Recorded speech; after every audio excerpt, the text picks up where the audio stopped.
Imagine living your life in constant fear, plagued by threatening phone calls and relentless harassment from an invisible stalker. The terror grows unbearable, and just when you think things can't get any worse, you find yourself trapped between disbelief from authorities and the unseen danger lurking around every corner. This was the terrifying reality faced by Cindy James. Her story is not just a haunting tale. It's one of the most perplexing unsolved mysteries that continues to baffle investigators decades later. In June of 1989, the quiet suburbs of Richmond, British Columbia, became the center stage for a baffling and chilling mystery, one that would leave a permanent mark in the annals of true crime. Cindy James was a nurse, a kind, compassionate woman who devoted her life to helping others. Friends and colleagues described her as gentle, thoughtful, and cheerful, seemingly the last person you'd expect to be at the center of such a terrifying ordeal.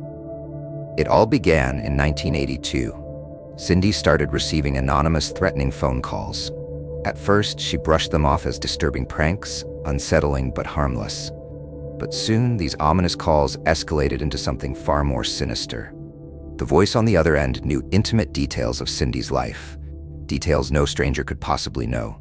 The anonymous caller often whispered chilling threats such as, "You're going to die, and I know where you live, Cindy." Sometimes the caller would remain eerily silent, breathing heavily into the receiver, amplifying Cindy's fear and paranoia. Terrified, Cindy alerted the police. But the more she reported her harassment, the more bizarre things became. Authorities struggled to find leads, growing increasingly skeptical as the threats multiplied without any concrete evidence or suspects emerging. Cindy's accounts soon faced scrutiny, casting doubt on her very credibility. But Cindy's torment didn't stop at calls. One day, she returned home to find her porch lights smashed and windows broken. Another time, her beloved garden was destroyed overnight, a grotesque message of intimidation. Most chillingly, dead animals were occasionally found left outside her doorstep, a brutal psychological tactic aimed squarely at breaking her spirit. Then the violence escalated dramatically. Cindy was physically attacked several times.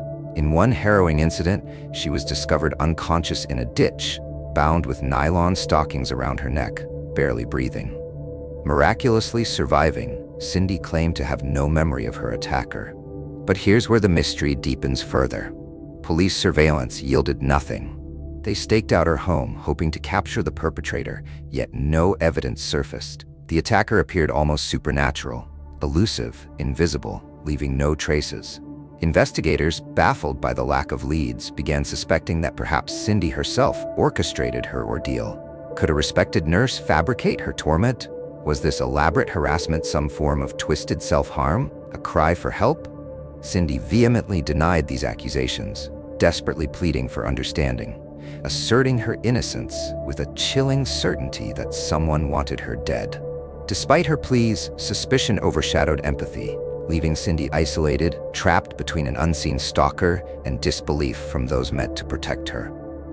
In May 1989, Cindy disappeared. Her absence immediately alarmed friends and family who feared the worst.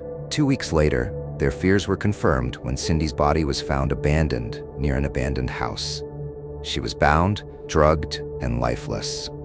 Her death, rather than bringing clarity, plunged the case deeper into darkness. An autopsy revealed Cindy had died from a drug overdose. Yet authorities couldn't definitively rule her death a murder or suicide, labeling it instead as an unknown event. But how could someone stage such an elaborate scenario alone? Conversely, how could a stalker evade every attempt at capture, committing perfect crimes repeatedly? Decades have passed, and still, Cindy James' tragic story remains unsolved. Her tormentor's identity, whether an external predator or an internal turmoil, continues to evade investigators, haunting friends, family, and curious minds around the globe. Cindy James' case is a tragic enigma wrapped in layers of terror, skepticism, and mystery. It compels us to ask uncomfortable questions about trust, fear, and the boundaries between reality and illusion. As you reflect on her story, ask yourself, was Cindy James a victim of an extraordinarily cunning stalker? Or was her torment tragically self-inflicted? The chilling truth might remain hidden forever, locked in secrets and silence. And maybe, just maybe, that's exactly how her tormentor planned it.